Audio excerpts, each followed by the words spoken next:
How's it going, everybody? This is Martin Stokes here. And this is Dean Scurry. And I am a traveller. And I'm a countryman. Welcome to A Traveller And a Countryman podcast. So welcome to episode 28 of A Traveller and a Countryman podcast. And we have a lovely guest in today. Writer, podcaster, historian and all-round lovely bloke, Donal Fallon. You up the flats. Welcome to the Moon, Donal. Great to be here. I spent last night at a gig with a different Scurry, Billy Scurry, and now I'm here with Dean Scurry. Where were you with Billy? I was in the basement of the Bernard Shaw, the new Bernard Shaw, Lovely. up in Glasnevin, Phibsborough, just by the bridge there. And it was great. Luke Una was DJing, great DJ, and a good friend of Billy's went along. It was great. Bought before Christmas, you know. Remember last year we couldn't do anything? Is it? Yeah. Like it's kind of blanked from your head. You know what I mean? What I done last year. But like Damien Dempsey and Vicar Street, they were traditions, things that we did every year, and you couldn't do them. It felt Dempsey so was saying that last strange. night, actually. I went to see Damo last night, the first gig of his Vicar Street run, and he was saying last year it was like something stupid, like quarter capacity. Yeah. Quarter of And you had to capacity. sit down at the gig, and how well did that work, you know? So you were up dancing last night? Yeah, it was great. And Luke Una is a great DJ from Sheffield originally, but he would have been one of the big kind of Manchester DJs in the 90s. And just great to see that scene. Like Billy was the heart of that scene in Dublin once upon a time, you know, and it felt like a lot of people were coming back out to see, you know, gold standard stuff, which is great. Yeah, I done a recent documentary with Sky that will be coming out in the new year, and we cover some of that era.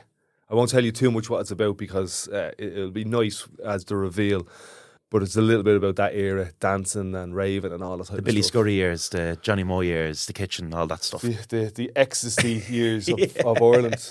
The agony and the ecstasy pills. So Martin, this is Donal. You haven't met before. So my introduction to Donal was that he does a podcast himself called Three Castles Burning. He's a writer, he's a historian. Probably the last time we chatted was in Electric Picnic when he was doing a podcast.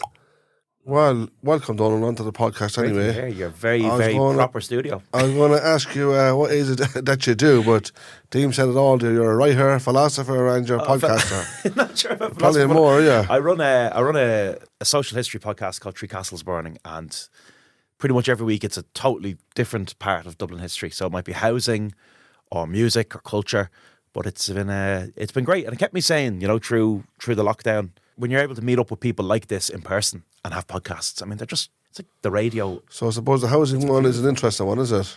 I mean, look, Is there anything to do with all this my day homeless job, sort of I work in Henrietta Street, the Tenement Museum, and housing is the issue of issues now, isn't it? Yes, It's- absolutely. I think everyone's going to historians saying, how do we fix this?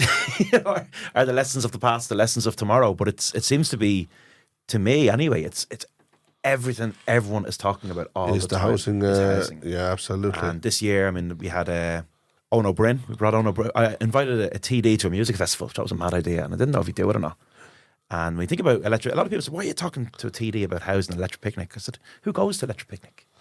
Mostly young people. Yes. Mostly people who are at home in their mum and dad's, you know, front room. Mostly people who want to get out there and rent and can't do it. So I thought this was the perfect audience to do that. So and housing, we could. when you talk about the housing, are you sort of raising issues like with the... Well, I suppose for me, when I look back on housing, I find it amazing that we were able to build housing in this country at times when we were economically on our knees. Like in the 1930s, you know, De Valera and that government launched a massive housing drive at a time when the country had nothing. So I don't think it's about resources. I think it's about will. I don't think there's any will to do anything about the housing crisis. Yeah.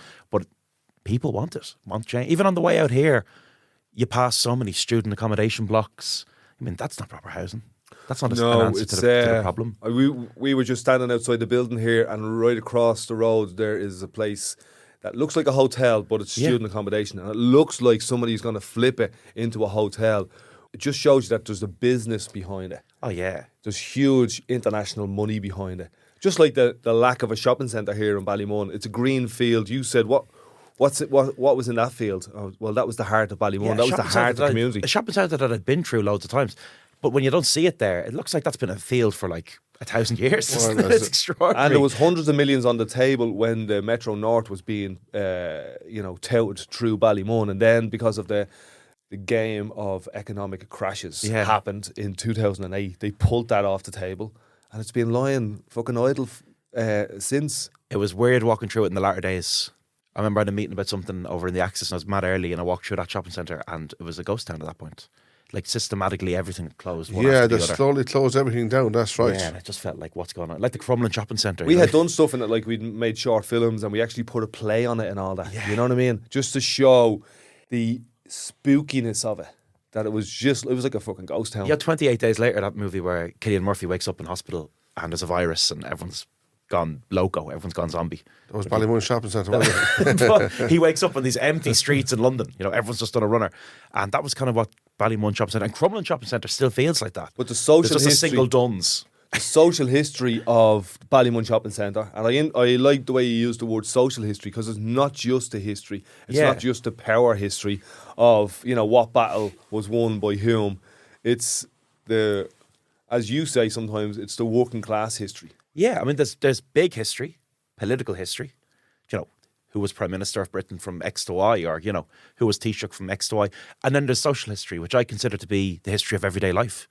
And that's what people are really interested in. People are very, very interested in, the stories of, for example, before I came here today, I was at a protest for the Ivy Markets on Francis Street, which lovely. is just fucking falling into total decay. And there was a protest outside, and these pretty much all local ladies, elderly ladies, were talking about what it was like to work there, and their mothers had worked there, and their grandmothers had worked there. And that's real social history. These people... It was stuff like that just brings people together, like, doesn't it? Yeah. Basically, as a community, like, It gives people a sense of pride, Yeah. which is one of the great things history can do. It can give people a sense of pride within any community to look back on their past and what's there. And yeah, political history is fascinating too, but it's a different kettle of fish, isn't it? It's... I think there's less gems in it that are unknown. There are gems in it, and that's where we kind of get, archaeology even. You know what I mean? There's a whole field there. In social history, there's so many hidden gems. Oh, yeah. The thing is, if you can get people to talk, I think the heart of social history is oral history, which is where you sit people down and you just talk to them about their life, what they did, or where they worked, or all of that. That's what we done with Winnie, or not Winnie. That's what we done with Ellie, Martin's mammy, a couple of episodes ago, and she just sat down. We were up in her caravan actually, and we had it set up like this, and just turned on the mics, and she just talked, about living in tents, and my ma heard that, and she was blown away by it, and that gave her the courage to come on and talk about her social history growing up. But sometimes what happens with people people don't feel that their stories are important. That's right, absolutely, yeah. It's very hard to convince. It's the other person that knows the importance of it, isn't it? Yeah, and the person that's listening, basically. And sometimes, I don't know if you had this experience with your mothers, but sometimes someone is all up for it, they're gung-ho, and the second the mic turns on, they kind of get a bit worried. Yeah, that's anxious, right, yeah. So when you break that barrier... My ma's one was about 3 hours, because it was an hour of, and then we kind of got into it. Then you know what I mean? And then I said, look, we can edit all of the dead air out of it, all of this nervousness, and we could just make it flow. And that's the beauty of doing this. So just relax it. Yeah, I think the fact that they know that it can be edited, it helps them to relax because they can talk into something that they might sort of think, where did I go there, kind of. Shouldn't have said that. Whatever, well, no, that it can be taken out if they're happy for that, Yeah. It gives them that little bit of peace of mind, doesn't it? God can't change the past, but Dean Scurry can in the editing. Yeah, absolutely. I'm talking about editing because one of the reasons you do social history is to talk about the stuff that's been edited out or airbrushed over. And I suspect that's why you got into this. Did you study history? I did, yeah. My background was in history. And I mean, I think every historian has a reason that they're interested in history. My dad retired now. He was in the Dublin Fire Brigade, and he was simultaneously a fireman and the historian of the Fire Brigade. And he hadn't gone to college or anything, but he just became interested in this himself. And gradually over time in the job became the kind of in-house historian of the brigade. So that meant I would have grown up in a house where there was just amazing old stuff, like Victorian fire helmets and just all this amazing stuff. But he would have worked with guys who were at the Dublin bombs, on the scene on Talbot Street within minutes of the bombs going off. He would have worked with people who were at the Stardust. And you wouldn't have been a million miles removed from people who had memories of things like the burning of the British Embassy after Bloody Sunday. So there was this great culture of I suppose, an awareness of the past, how powerful it can be, how heavy it can be. But he was really committed to gathering that history. So I think that was the biggest influence on. And how airbrushed it can be as well. Like you mentioned, two tragedies: the Stardust and the Talbot Street bombings. Like deep scars in the city in some ways, and not things people necessarily want to talk about. But it's a very healing thing as well, I think, for people to talk about those kind of things. And I've noticed there's a lot of oral history work done now within fire brigades around the world, stuff about the troubles from lads who worked in Belfast and Derry, like a horrible profession at that time, you know. But the awareness, I suppose, of that fire brigade history really interested me because it's work history, but it's also a big part of the city story, and it's connected to so many things. So in the 20th century, like from the Rising all the way up to the Troubles, through those awful events we spoke about in Dublin, they've been at the heart of so much of the past, you know, and yeah, the way he approached that really got me interested in history. That was the beginning of it all for me. But he self-educated, published a couple of books on the fire brigade, and I think that was a great achievement. I think people always think you need a degree to do something. You don't. You need passion. And was he many years working with the fire brigade? He was in it for 3 decades in Dolphin's Barn, which Dolphin's Barn was at one point the busiest fire station in Europe, and apparently it was like the second or third busiest in the world. It was just a madhouse. Why was that? It was loads of people there. Yeah, it was covering a massive area. Yeah, it was kind of covering parts of the city centre, but also Crumlin and Drimna. And it was just a busy place. It was just a never-ending circus of a fire station. But he loved it. That's just on the canal there, is it? Right in the canal. Yeah, I know. The canal. I have a history, and my father has a history with the fire brigade because we washed the windows of the fire brigade. I was telling Martin yesterday, as we drove past the headquarters near Clontarf, my dad got a contract for cleaning all the windows for the fire brigades. Brilliant. And it was a job or a contract he could hang his coat on. I think he got a mortgage for our house in Ballybuck on the strength of it, like, you know what I mean? Well, you know, you could end up working in Dolphin's Barn Fire Station, you could end up working in Dunleary Fire Station. Some of them were easier than others, you know. But he loved it, and it was a great profession, and it had a great culture of all kinds of things, like traditional music. Lots of great fellas in the job. Tommy Potts, fiddle player, Dan Dowd, piper. Great culture of GAA as well. You know, the great Charlie Redmond, you know, Dublin hero from the 95 team. There's always been lots going on within that job, lots of community and lots of different things. So that was almost like a second family growing up, you know. They were so close knit, and that's definitely what got me into a lot of history. Yeah, and it rolls off your heart as you say it. You know what I mean? It's not an academic thing for you, it seems. It's the real life of the city. Every time I walk down the street in Dublin, I'm just thinking, who lived here? Or who worked here, or why is this street even called what it is? I find that really interesting.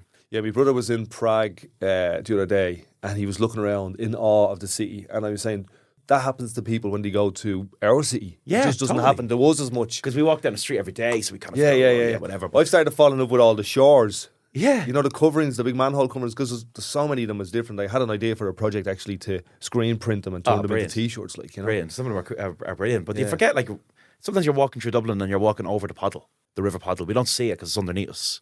But like, the name of the city comes from Dubh Linn, you know, where the Liffey and the Poddle meet. So what's underneath you when you're walking around this town is amazing. And street names are just great. Like, I walk down one every day, Shrod na Quairach, which means Sheep Street, but it's become Ship Street. And that's just because how we talk, you know, over time. And was that because it was anglicised? Is that what happened there? But like medieval times, there was literally sheep on the street, and now it's somehow become Ship Street, nowhere near the Liffey. So the way these names change and evolve over time, Nassau Street, you know, House of Orange, Nassau, King William of Orange, not the most popular man in Irish history, and we have a street named after him in the middle of town. And we don't Nassau mind because Street. we don't associate it with. Yeah, exactly. If there was a street in town called William of Orange Street, I mean, the fucking street signs wouldn't last a day, you know. Yeah, there'd be protests there. There'd be paint bombed. But Nassau, House of Orange, Nassau, fucking nobody knows what it means. Just leave it. So when you dig into these everyday things, like just the names of streets and the rivers below us, and it's amazing when you look up and look down. And how far do you go back, or do you just skip around? You know what I mean? I kind of love the 20th century because there's a living memory of it. You know, so people can talk to their mas, their grannies, and the 20th century is just part of us. You know, it's a living history. People always say to me, the podcast doesn't really go back that far, and you kind of go 18th, 19th, 20th century, because I find it very hard to bring something like Viking Dublin to life. It's so far removed from us. And if you're dealing with the 20th century, the sound. So you're talking about someone, and then you can just play a clip of them. And it's amazing that you're able to dig into these archives and just find those, you know, if you do, I did an episode on Seamus Ennis, who was an amazing piper. And he was known as An Farciol, the music man. And it's one thing talking about this guy, but then you fucking play it, you know, and people are listening to the podcast and they hear him play the pipes 3 or 4 times. So the 20th century, because so much of it survives, interviews, music, documentaries, audio, all that good stuff that you swipe when you're doing a podcast. And is it just all about Dublin, or the people that lived in Dublin, you do their history? All Dublin. And I think what's so weird is that I don't understand why someone in Cork or Galway or Belfast doesn't do the same thing. I think every city and town in this Yeah, country. Blind Boy kind of does it for Limerick. A little bit, yeah, a little bit. I think if Blind Boy was to do like a Limerick local history kind of offset thing, you know, from his main project, that'd be fascinating because he knows the people and he does. Yeah, and certain people do it for Ireland, like for Manacon like does Jesus, the Holy Wells and all that type of book stuff. is like wild, you know. Man, that'd blow your head open. You weren't doing mushrooms when you got into it's like that being book. on acid. I was gonna say, it's like being, But he's saying that these dolmens Yeah, and these wishing wells, holy wells, are portals into our mythical, archetypal history. And let's be honest, most dubs have never been further than fucking leak slips. So when you're reading Manacon McGann right about the ancient wells of Ireland, it blows your mind. It totally changed the way I thought about the rural landscape, and I think he's the kind of person that makes you want to get out there and see all these different things. I remember growing up and I thought like Cuchulainn was a dude. Yeah, you know what I mean? Folklore, mythology, and Cuchulainn I is in the window of the GPO. I couldn't separate in my head, and it was beautiful. And then as I got older, the kind of separation happened. But he gets rid of the separation, fact and the folklore and where they all meet. But like the fairies and all this, it's fucking real when he does it. McGann's thing has registered so like that book is fucking all year. It's just been flying. What's the one he has? 30 names for a field. Yeah, this was to listen to the land speak, and yeah, it's just very, very good for people to get into the countryside and just submerge themselves in it because it's not that far away. It really isn't. Like I lived in Kimmage for years, up in Kimmage, Crumlin. The fucking mountains were in the distance. You could see them. You were going into town, but the other way was the mountains. Yeah, and that proximity that we have. We're surrounded. Dublin, like Belfast, is surrounded by. Do you do much dig into much history on say musicians now, for instance? Yeah, and my dad grew up in Ballier, and Ballyfermot had a great tradition of traditional music. Yes. Actually, a lot of it from the traveller community, a lot of pipers from the traveller community. And that was one of the great memories he had, was the sound of the uilleann pipes from the site there. So trad music especially, because that's just an incredible culture that sustains its own history, if that makes sense. You know, people learn a song from their father, who learned it from his father, who learned it from his father. Well, we have the Stronghold, the Pipers Bar. Yeah. In town, live now in Dublin, there's a bar for piping. That's an amazing thing to have. And the Cobblestone, like it's a weird thing. It's a brilliant pub. It's also become kind of a tourist attraction, which isn't its own fault. It's just so good that, you know, everyone, when we go on holidays, what do we want? We want to find something authentic. The problem is eventually you end up at somewhere where there's just a load of people looking for something authentic, and there isn't something authentic. And sometimes the Cobblestone has that feeling. You walk in, there's so many tourists in it. Other times you walk in and it's magic. And when it's good, it's bloody good. There's nowhere quite like it in the country. There's a pub I go to before Damo in the Ivy Gardens gigs. Yeah. And it's just on the corner of Leeson Street, and it's a little outfless pub, I forget the name of it, but it's like that. Just magic in it. Yeah. There's nothing on the floor, and that's what you want. But the tourists haven't caught on to it. Yeah. You know the Piper's Corner is the same. Haven't quite found it yet, but that's Seamus Ennis, the Piper's on the side of that pub. And gone back to Ballyfermot sounds like it was a magic place at that time. You had Liam Weldon, who was a great collector of traveller songs. Smuggling the Tin, great song, and he was a fantastic voice. And it was just buzzing. It was this new suburb.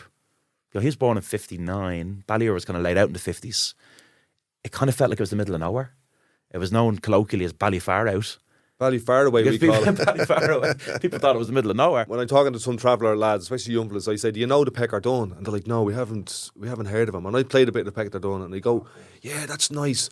But I've just fallen in love with that. It's probably one of the reasons, if I trace it back, that I'm doing a podcast with Martin, that I just fell in awe with the oral tradition, the culture, the people, that's kind of been airbrushed away, you know what I mean?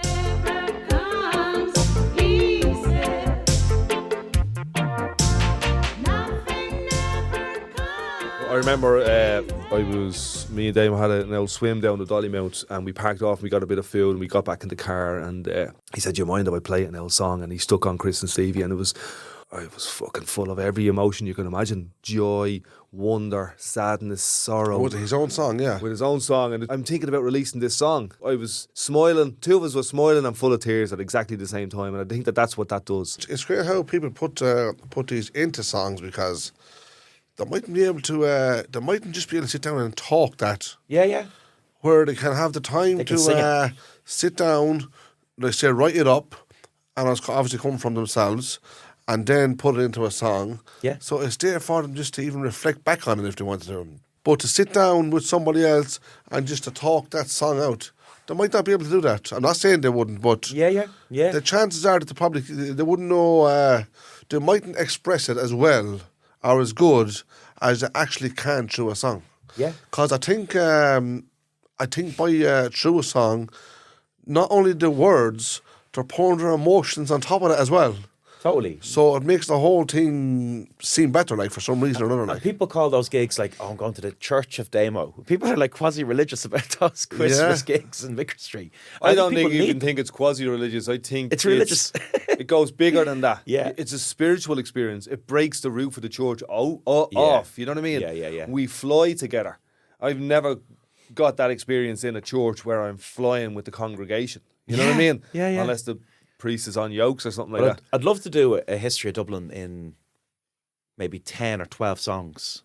You would take songs from history that tell the story of the city and do it that way. And I think definitely there's a number of Damien Dempsey songs. Well, Damo's doing that exact same thing in the Abbey Theatre in January, February, which is his songs and his history and the history of those songs.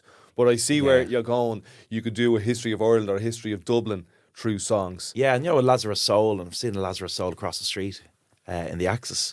They have a great song called Long Balconies, and it's about the flats in town, the Herbert Sims, the 1930s. I remember my ma was on and Martin was talking to her, and he was fascinated by the buildings and the tenements, and he wanted to know more and more. And I was thinking in the back of my head, I'll get Donal on one time. You know what I mean? Well, Damien, I think Ghosts of Overdoses. I think that's an amazing song. And that's something that was, I mean, you too touched on that actually in early songs like Bad. But you can't really talk about Dublin social history without that time. The addiction. They kind of skipped over a little bit. I seen Seven Towers and I seen No Way Out, and it was kind of alluded to, but didn't really delve into it. That song, Ghosts of Overdoses, it's an amazing piece of work there. I don't know if he does it live that often, but he done Factories. And Factories is another great song, another really powerful song. And I mean, the good, the bad, and the ugly of Dublin is in those songs. I was thinking, I might link in with somebody to try and you might actually help me write this. Is IRA the musical? It's a history of republicanism in Ireland with songs. Dave McSavage would have a song going IRA, plant the bombs and run away. But, do you remember Ding Dong Denny O'Reilly? He was a parody fake folk singer, and he had a couple of great songs. One of them was The Crack We Had the Day We Died for Ireland. And another one was Them Potatoes Aren't Looking Too Good about the famine. But the album called Spitting the Brits, and I think it was inspired by Dickie Rock, because women used to Dickie. and throw their knickers up on stage. But he put on a raincoat and he'd say, I'm now the embodiment of the British Empire, and people can come up and spit in me if they want. And people would. They got out of the crowd and do it. But Ding Dong Denny O'Reilly. So if you're doing a Republican musical, you'll have to get one of his satirical songs in there. During the recession, he came back and he did a new tune that was called I Suppose a Riot's Out of the Question. I suppose a riot's out of the question. Why don't you riot? And he said, like you did when Henri touched the ball in Paris was the nearest you came to a riot. Oh, lovely. So Ding Dong Denny has to go in there. But yeah, I mean, the idea of song and using song as the central way of telling history is really fascinating, isn't it? So who's the main musicians on the scene now, say, in Dublin? Because apart from, say, with Damien Dempsey, but like you had the Dubliners then you had the Furies, Dublin City Ramblers. We had Luke Kelly, basically.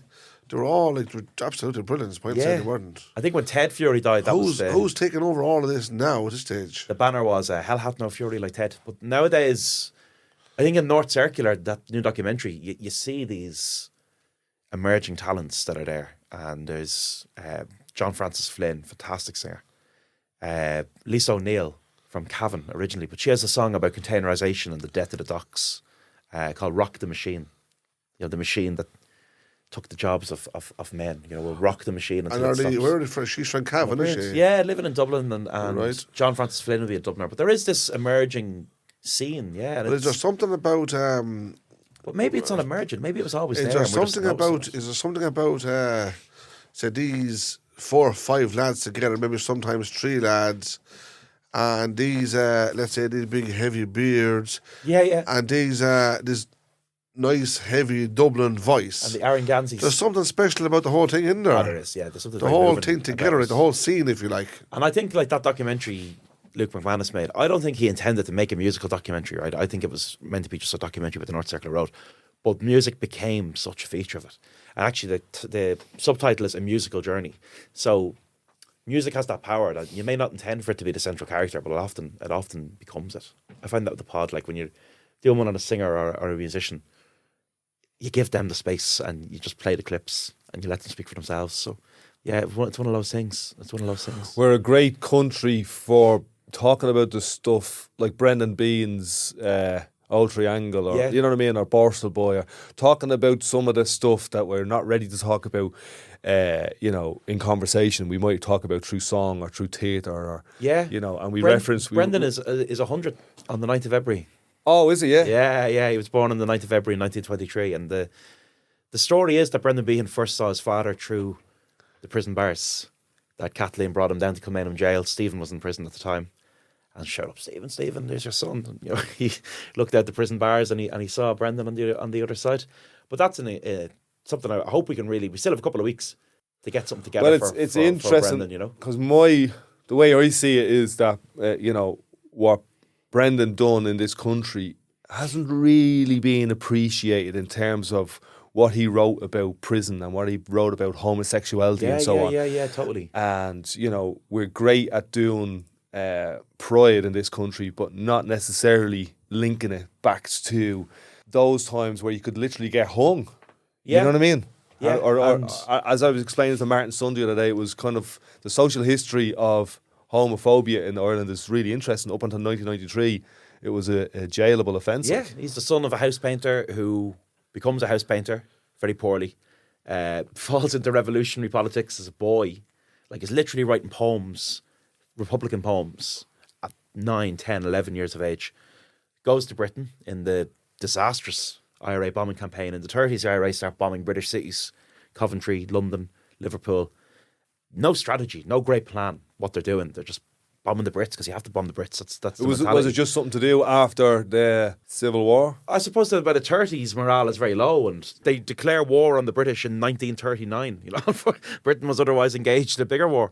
But young Brendan Behan, working class inner city Dubliner in Liverpool with a suitcase of explosives to blow up the Liverpool docks, put into prison, and that's really transformative because he meets young English men in prison, like himself in some ways, and he discovers, I suppose, that there's a commonality, that these kids from Manchester and Liverpool and Salford are no different from him, and he begins to question the world in that way.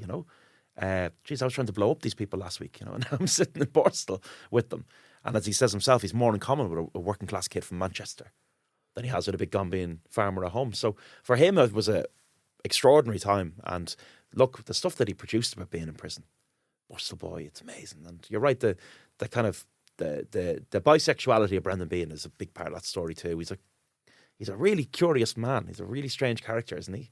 Yeah, I don't know if he's strange. I think that he was who he was. He was honest with it.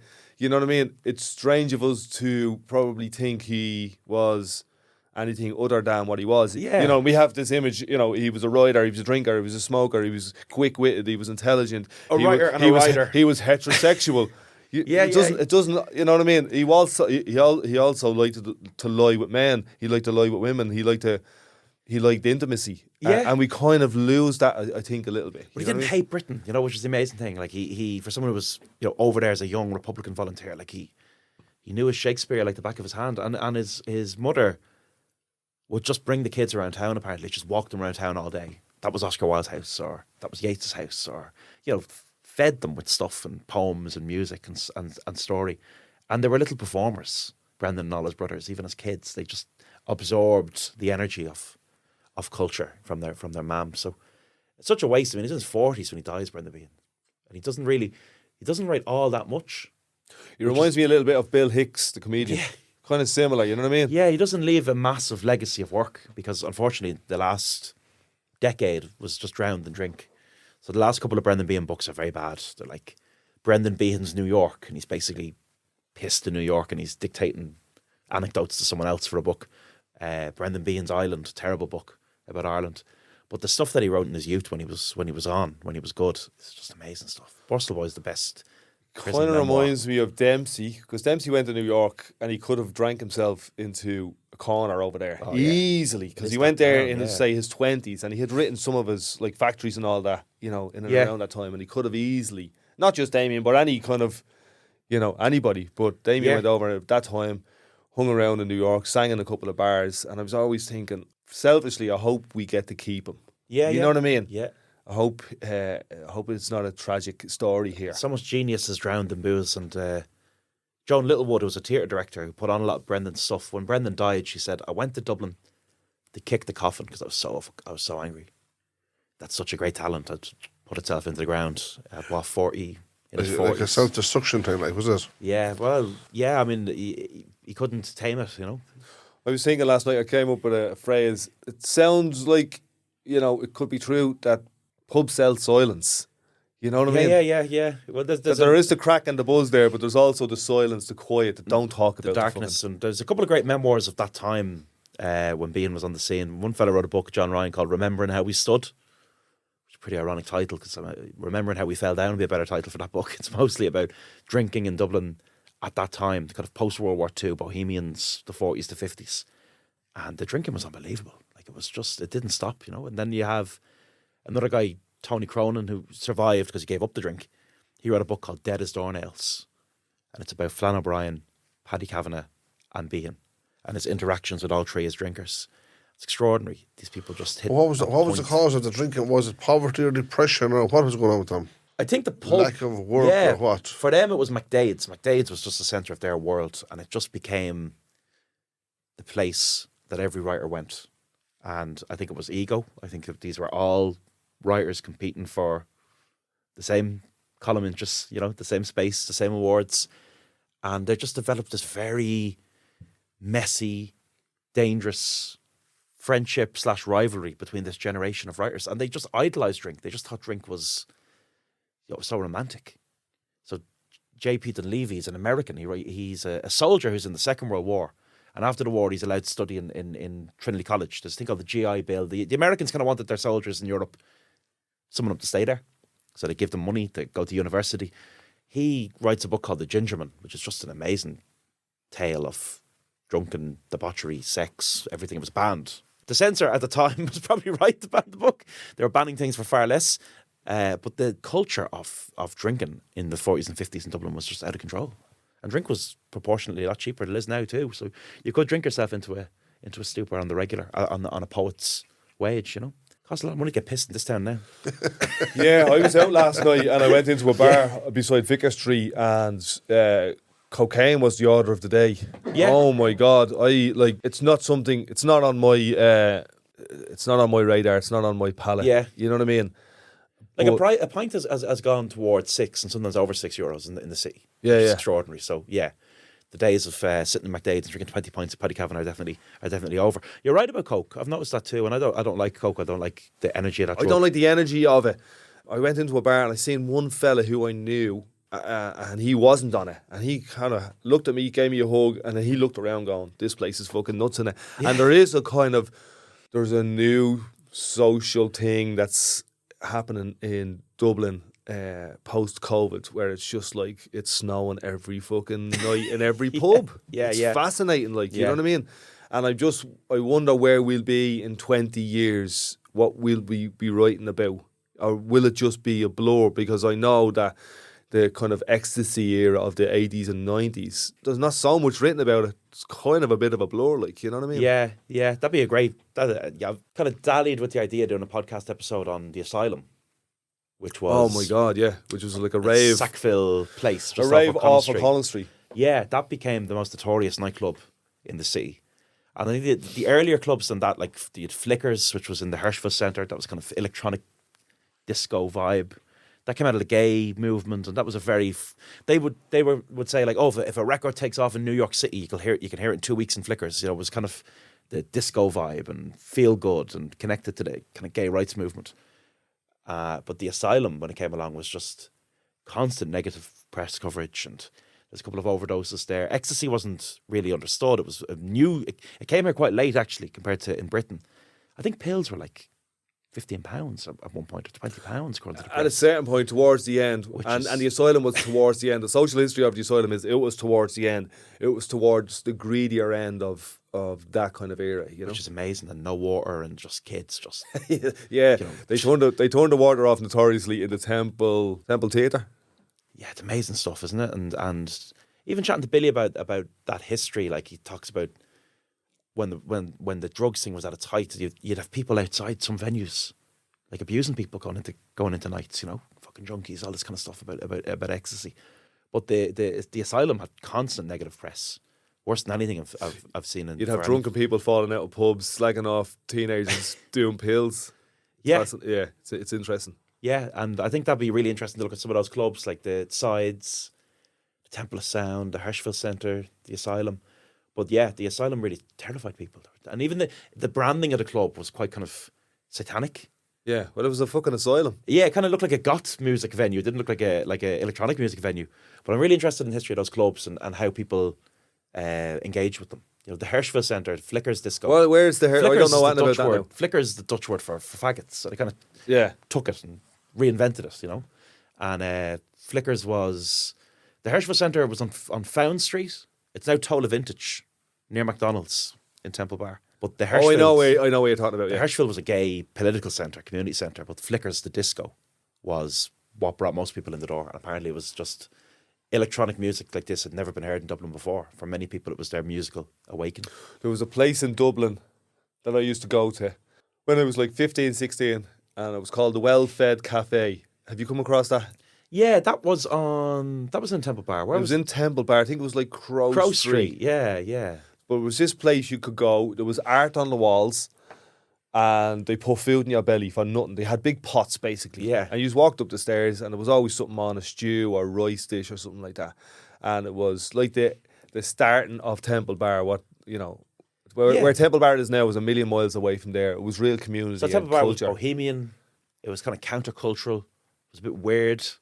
Lots of second-hand shops, little record shops. When you read the papers on Temple Bar in the early days, they wanted it to be kind of Dublin's left bank. That was the idea that was there. And important. Like the Hirschfeld Centre is important. The Irish Film Institute, when it comes along, was important. Because that was the kind of cinema that wasn't getting a fair hearing. You know, you couldn't walk into a mainstream cinema and see half those movies because they were banned for one reason. Yeah, the project is in there. The project, yeah. Jim and Peter Sheridan took the project. And Peter Sheridan had a great line about the project. He said, we'd no money, but we'd punk rock attitude. And they were putting on amazing gigs and plays, like Samuel Beckett plays that no one had ever bothered putting on here before. And Bertolt Brecht, German playwright, they're putting on weird stuff. But Temple Bar had this energy of being something on the edge, something different. And now you walk through it and it's like, what is it anymore? It's like every night's Saturday night in Temple Bar. This year, tourism... Yeah, that's what I was kind of saying earlier on. It's kind of like tourists and snow, tourists and cocaine, tourists and expensive points or expensive meals. $15.80 for 2 pints, apparently, in one of those establishments. When I go to Temple Bar nowadays, I just don't know what it is. What is the feeling of Temple Bar, you know? And the Huffington Post in America, they called it one of the 10 most disappointing places in the world, and maybe it is. You know, maybe it is. And Irish people don't really socialise there, which is mad. So it's just going back to that point you made earlier. When people go on holidays, they want to find the authentic thing. It's just full of people looking for authenticity, but they're not going to find it there. Standing on corners looking for that thing. Yeah. And they don't realise it's 2 streets over in Bleeding Talbot Street or something like that. Yeah, you know exactly. what I mean?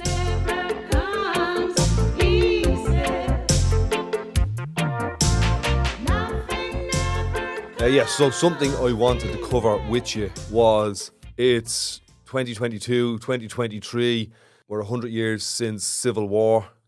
Yeah. It's something that, like Martin was asking there earlier on, why is there a lot of drinking in Ireland? And I think part of it has got to do with Civil War and the stuff that went on in this country that we kind of brush underneath the carpet. And I was watching Brendan Gleeson's narration of the Civil War on RTE. It was like 3 episodes. Yeah. I'm sitting there with my man and Dan. It was just really nice pieces in it. And one of the bits that stood out to me, and I had a conversation with my dad, was, and I didn't know my dad knew this, was about the blue shorts and fascists and coming to Gael and all that type of stuff. And then we would start talking about, you know, what's going on in East Wall and refugees and all that type of stuff. But I really liked his summary of that period because If not for that, what other way do we know about it? What other way are we talking about it or celebrating or not necessarily celebrating, but just even discussing it around the kitchen table? Well, it's tough because up to this point, we've had this thing called the decade of centenaries now. Since about 2013, we've been marking big historical anniversaries. And until this year, they were pretty much all things we were on the same side over. So we'd 1913 and we were the 100th anniversary of Larkin, and I remember 2013, there was a lot of talk about unions and workers' rights and all of that. The Easter Rising, I mean, we remember what the Rising was like, the centenary in 2016. It was massive for communities. I remember the beautiful mural on the shopping centre next door, There was a real feeling in Dublin, especially in working class Dublin in 2016, that there was a positive thing that came out of that centenary, and it was about identity, and it was about, civic republicanism and the ideas of 1916, and the women really came through. That was one of the strong themes of the 1916 100th anniversary. Then the War of Independence, with big days like, the 100th anniversary of Bloody Sunday. And that was a bit of a pity because, with COVID, the stadium was empty, but you still had very powerful commemorations and the torches on the hill for those that were murdered that day. So up until this point, we were all commemorating things that we kind of broadly agreed on. And the decade of centenaries was a very good thing in that sense. But now we're into something which is very contested, which is the Civil War. And it's, in fairness to that documentary, Gleason's narration, that documentary, they didn't hide the dirty stuff. They spoke about the good and the bad and the ugly of the tale. And I think the people that lived through that Civil War, one, they didn't think it was going to happen. So, yeah, people had taken different sides on the treaty, they'd fallen out with each other. But like the IRA, for example, marched into the forecourts along the quays, and when they're in that building, when they occupy that building, some of them, Ernie O'Malley and Sean McBride, every day they went for coffee and beauties. They just walked out of a building that was occupied, went for coffee, came back again. So they didn't expect it to come down to it. Then the Free State, using borrowed 18-pounder guns from the British, opened fire on the forecourts. And I think that generation of people felt, we never thought it would come to this, but it had. And it's brutal. It's more brutal. More people lose their lives than in the War of Independence before it. It totally divides people on a family basis. You've got brothers who take up arms against each other. You've got this unbelievable moment where Kevin O'Higgins, government minister, signs the execution papers for a man who was best man at his own wedding. Can you imagine putting into the grave the best man at your own wedding? Erskine Childers. So that's a brutality. It's vicious, and it's an oxymoron. There's no such thing as civil. It's like friendly fire, Civil War. In the Irish language, they sometimes call it Cugana na Drihar, the War of the Brothers. Cugana Cara, the War of the Friends. But there's very little friendly about it. As I was saying at the start, I think that's part of our history that's shadow or hidden or too dark of a cave to go in and and explore. What they achieved, right? They achieved something. They got a free state.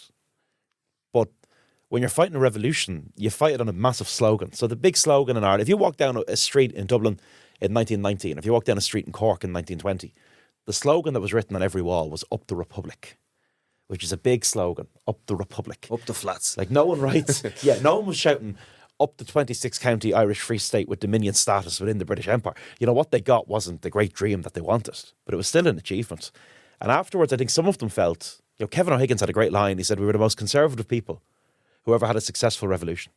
He thought what they got was fine.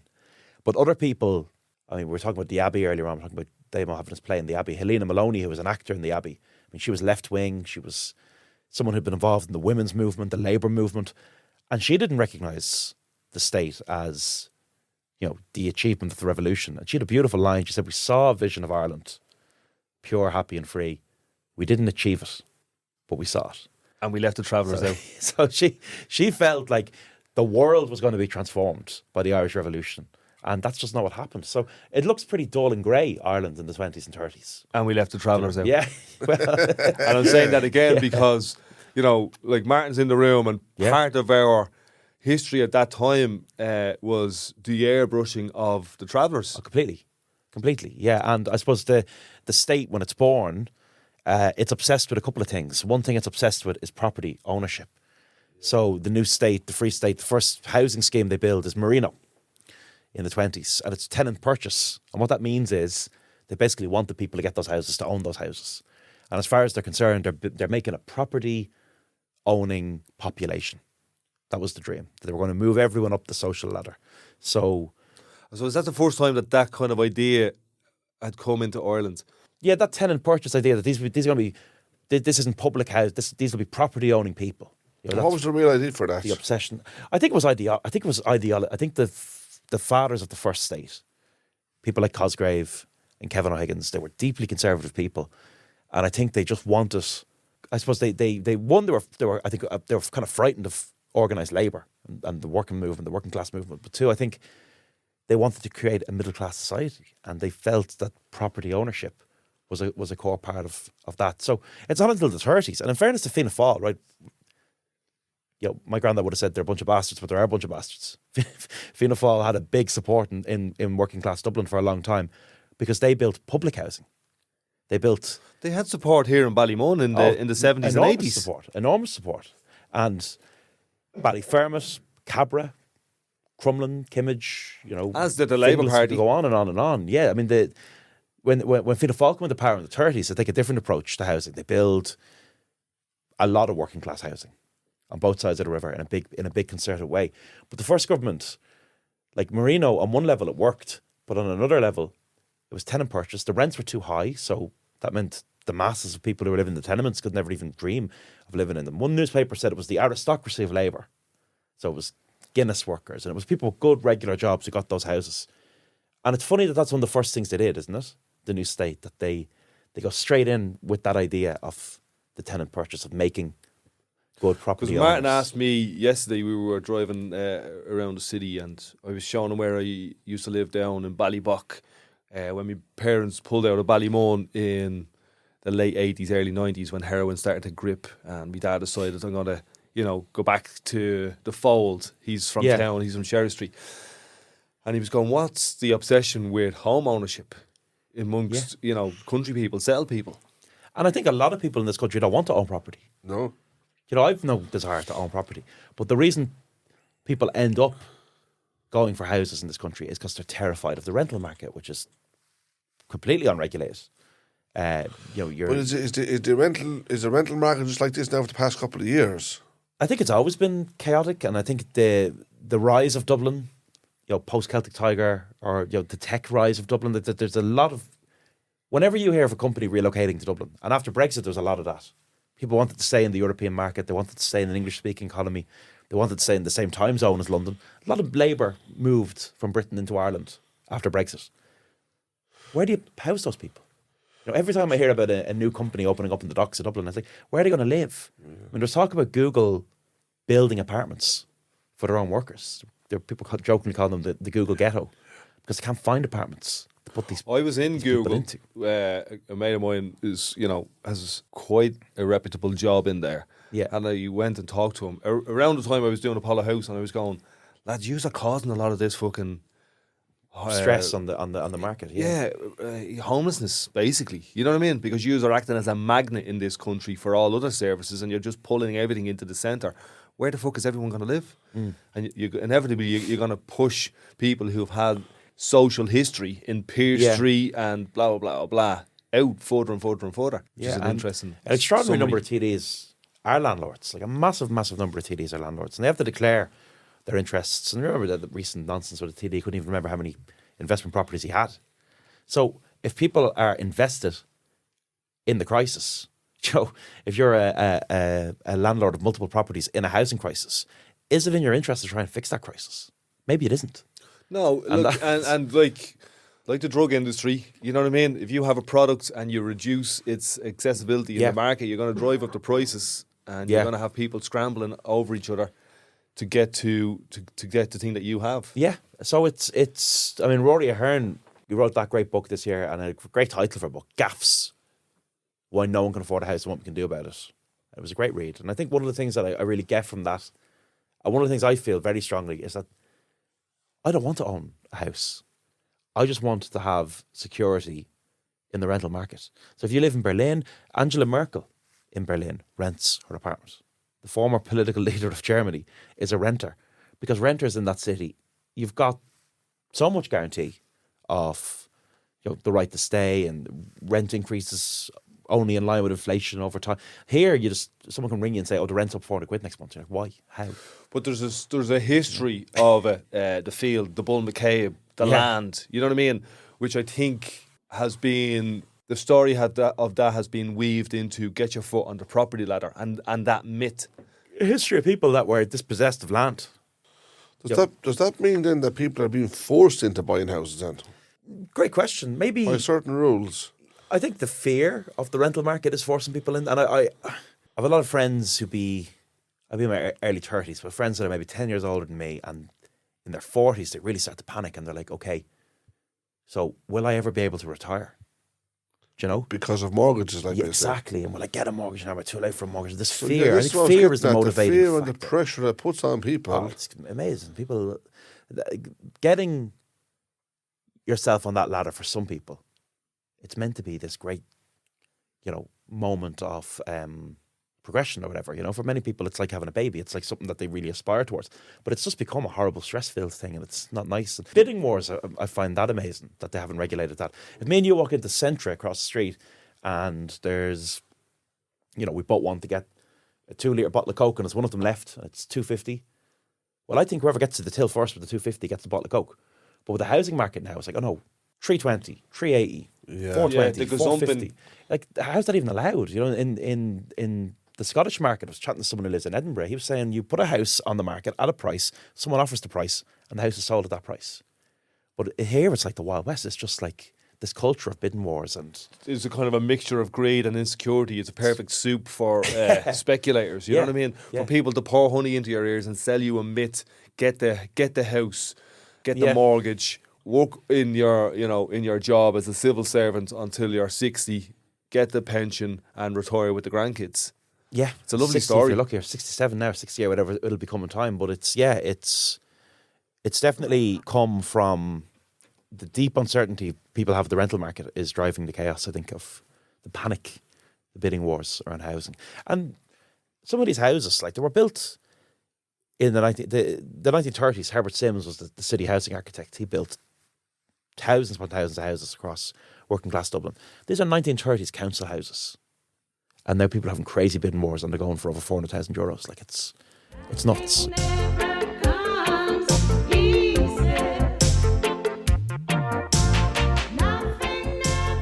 Yeah, so I was looking at a video this morning of Dole TV, and it's 10 years, our 10-year anniversary since me and you sat down and we had a similar conversation. And you were kind of like a younger... refusing to emigrate. More naive. Yeah. Kind of like, just a young, bright penny in Dublin. And, it's been an interesting 10 years for you.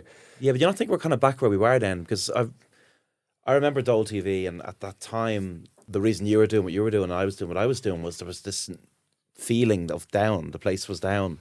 And so many people were leaving. And in some ways, I'm kind of feeling a little bit of that about the city again. Are you? At the moment. Yeah, I mean, even you were saying you were at Vicar Street last night, you're walking through the Liberties now, it's student accommodation blocks everywhere, hotels everywhere. The battles are different, but at the moment, I feel there's a lot of this going on in the city around development, around, like I said, on the way here today, I was at a protest at the Ivy Markets. Across the street from the Ivy Markets is the old Tivoli Theatre, knocked down student accommodation at a Par Hotel. So, yeah, there's different issues, but definitely things feel in some ways similar to the days of Dole TV. Poverty and the social history of places like Henrietta Street, which is an area that you're walking in there now. It's like the historical quarter of. It's a weird one. It's a 14 Henrietta Street was once upon a time a single family lived there. So one family and their staff lived in this house. By the time in 1911 census, 100 people lived in the house. And 835 people lived on the street. And it was probably the most notorious tenement street, or one of them, in the city. So what they've done with that building, 14 Henrietta Street, which, going back 20 years to the time of the conservation report on the street, they actually thought was in danger of collapse. The house was written off by many people. But they've reinvented it, and you journey through the whole story. So you start off in these beautiful 18th century rooms, and you learn about how the other half lived, And who was the other half? Century Dublin. Oh, the street was kind of members of the old Irish Parliament, fucking rotten, corrupt Parliament on College Green. You know, the Bank of Ireland. So Catholics couldn't vote. Catholics couldn't become parliamentarians. They're about 80% of the population, so that was a problem. So these were, for all intents and purposes, the British. We like to call them the Anglo-Irish. You know, they lived in this strange world, and these people, developers, barristers, politicians, captains of industry.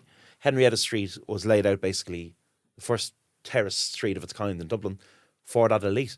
And then the 19th century happens, and Dublin goes into this massive decline. And it's a bad time for the city, you know, for all kinds of reasons. But Belfast really takes off. And Belfast had the shipbuilding industry, it had the linen industry. So Belfast became the Irish economic capital.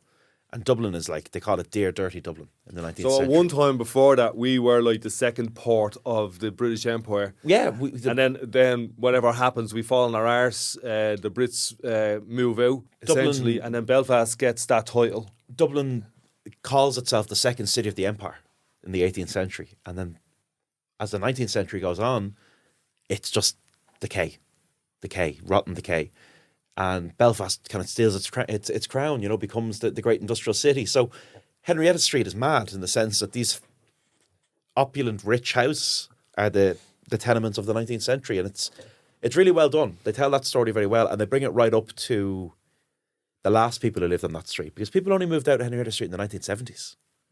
So that's a living memory, you know, it's a living memory. And the history of Henrietta Street and the tenements we were talking about before was why we have this community here in Ballymun, because the decay was that much that, you know, they were falling down, people were dying, and then there was like a cry in the city. 1963. And they built Ballymun. June 1963, 2 gaffs fall down in town. One on Bolton Street kills 2 elderly Dubliners.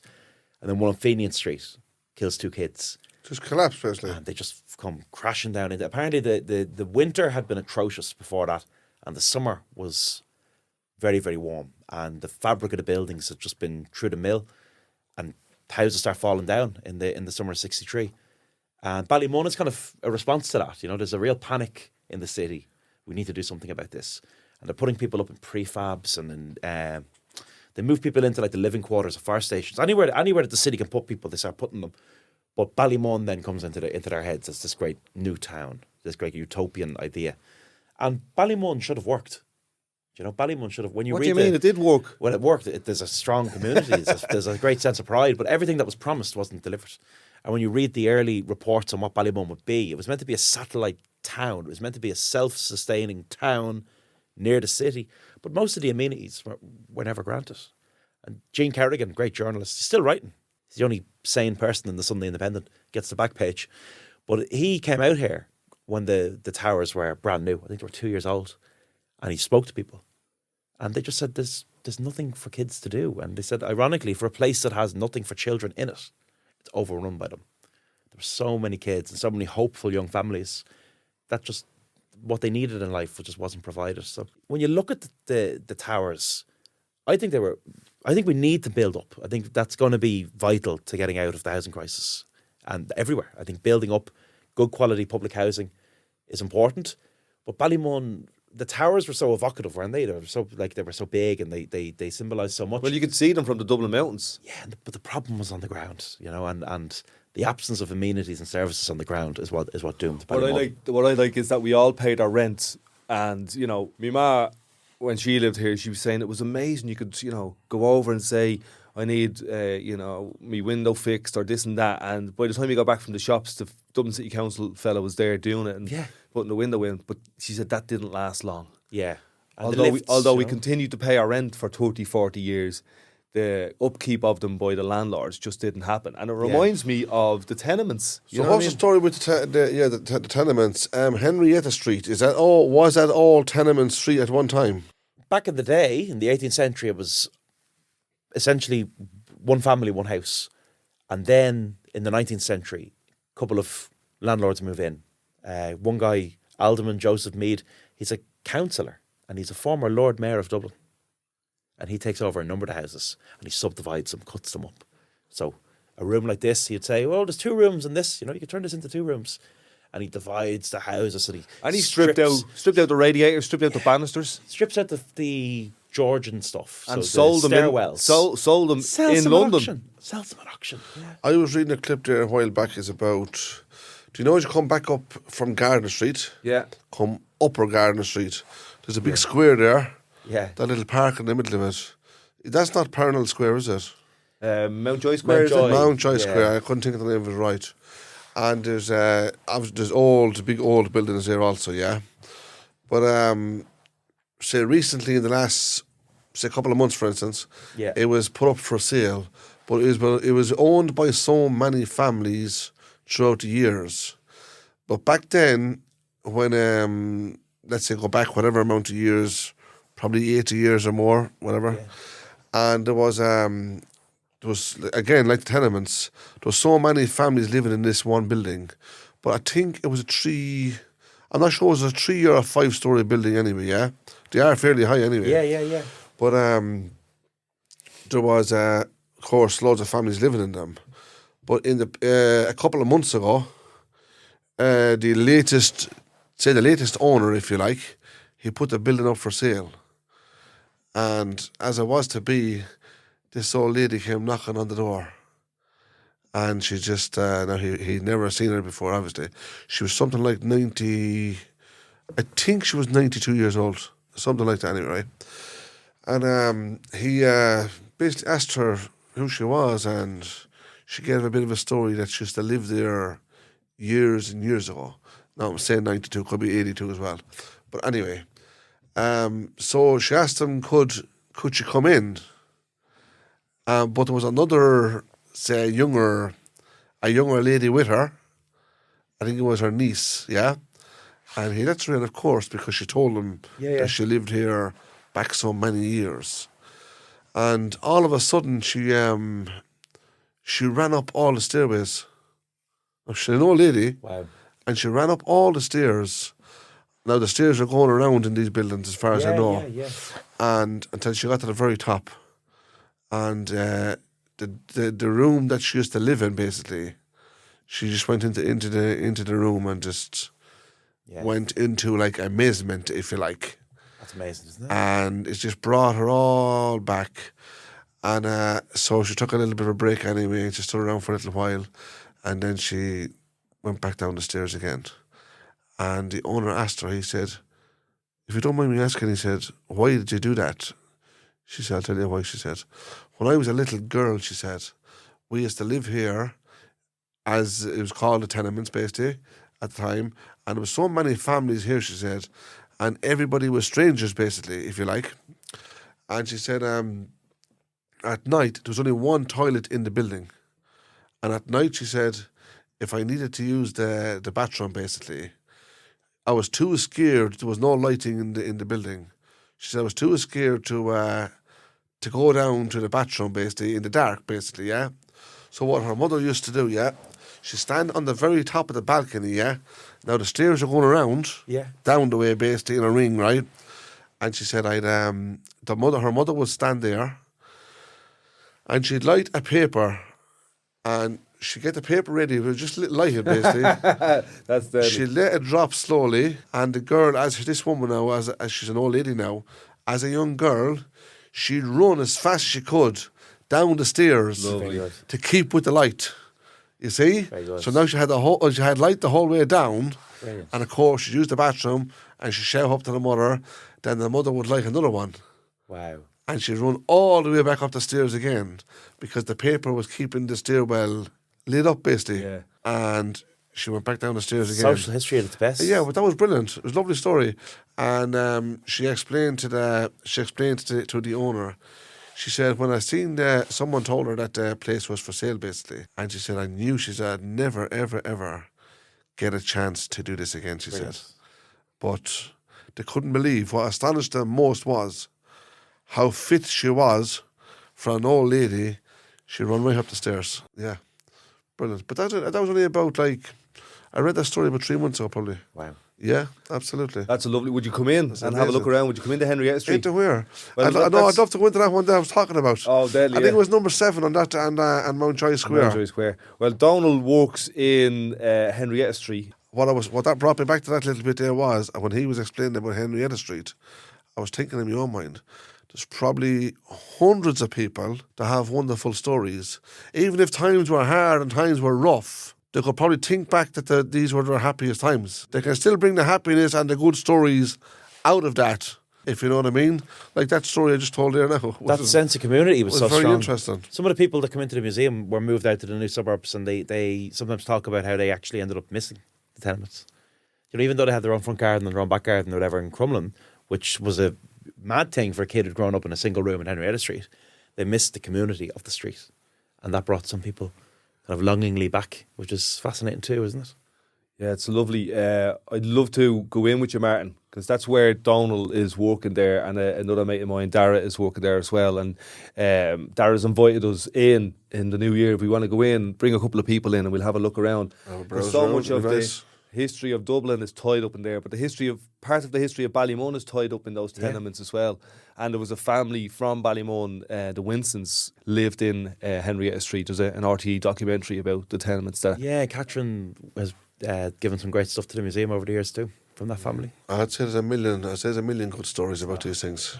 The old. And I think that's what you enjoy, because you can see a smile on your face there. It's who sings the song of the Dubliners, was it? Dublin in the rear old times. Yeah. Funny enough, I got to know a fella in the last couple of years, Liam Sutcliffe. He's since passed away, but he was the guy who blew up Nelson's Pillar. And I interviewed him about that. And I went along to Liam's funeral, and they played that song, Dublin in the Rare Old Times. And there's a line in it, you know, the pillar and the Met have gone. Well, he fucking blew up the pillar. Powerful song. It's gone. Liam got rid of it. Yeah. But yeah, I love that song, Pete St. John. It's quite emotional, isn't it? Quite emotive, like. The first time I spoke to you properly 10 years ago on Dol TV, you were talking about Come Here To Me, which you turned into a book.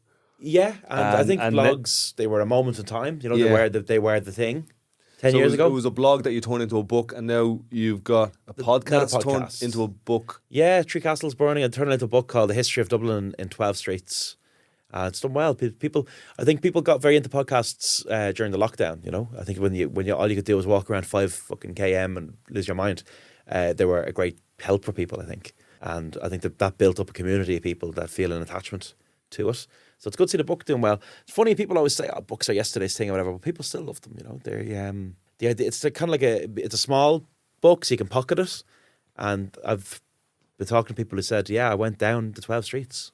Where can people buy Three Castles Burning, the history of Dublin? All good bookshops and a few bad ones. Yeah, a few bad ones. But I always go to the independent ones. I always support the little ones. So in town, I love Books Upstairs on Delaire Street. They have a lovely coffee shop in there as well. It's a great place to go. And Hodges Figgis, you know, it says something like Harry Potter, doesn't it? Hodges Figgis. It's going since like the 18th century. There's just so many great little bookshops in town, and they're the ones to support. You know, not Amazon. They make enough money. They do, and they're burning down the forest as they're doing it. And thanks for having me. I mean, it's a really nice pod, and it's great to see the space that you do it. And wow, it's fantastic. It's you've so much hope and so much pride in Ballymun. That's really inspiring, and I think it's as you said, it's such a proud place, and the connections to the heart of the city, like talk about families like the Winstons and so much more, and the access across the street. I love coming out here, and I love the infectious, maybe infectious isn't a very popular word anymore after a pandemic, but I love the infectious graw you have for Ballymun. By the way, Dean is moving back into Ballymun. He feels like a traitor. He moved out to Malahide, Dean, is it? Mine and my parents out in Portmarnock. I think one of our culture in Ballymun is community. I think that's what that opens their heart when they come out here and they see that, because the myth is that, you know, we're going to rob you, but actually we just want to steal your heart. You know, let's not leave it for another 10 years to sit down. Absolutely. Who knows where we'll be in 10 years? and have a catch up. And in the united, prosperous Ireland. Donal has a lovely podcast as well called Three Castles Burning. And as I said, I was at the electric picnic and I got to witness it in the flesh. It was lovely. Lovely. Okay, Donal, thank you very much. Brilliant. Well, Shiv. So that was episode 28 with historian, podcaster and all-round super dude Donal Fallon. Go and check out his book and his podcast, Three Castles Burning, if you want a lovely social history of Dublin. I just want to wish you, your friends and your family a Merry Christmas, a Happy New Year, and go into 2023 with your heart open and a bit more tolerance. So I just want to apologise, we had some sound issues this week in Donal's interview. some gremlins in the pipes, in the cables. We enjoyed the interview. Hopefully you did too. And should we get him back in a couple of months and get an update, see how his book is doing, see what other interesting projects he's doing. So it's coming to the end of 2022. We're 6 months into our podcast, and we just want to say thank you to those people who tune in, who listen to our podcast, who share it, who give us 5-star reviews on Spotify. So like, share, listen, subscribe. Send it on to your granny, send it on to your cousins and your mates in Australia, in America, in Canada, anywhere in the world where there's Irish people. Send it on to them. Give them a little gift. Send them on a Traveller and a Countryman podcast. And again, we really appreciate people listening and sharing and enjoying the podcast. Give us a bit of feedback. What guests would you like on in 2023? So you can listen to the podcast on Google, Apple, Spotify. You can now listen to it on YouTube as well. We have a TikTok, we have an Instagram. Like, share, listen, and get more people listening to a Traveller and a Countryman podcast.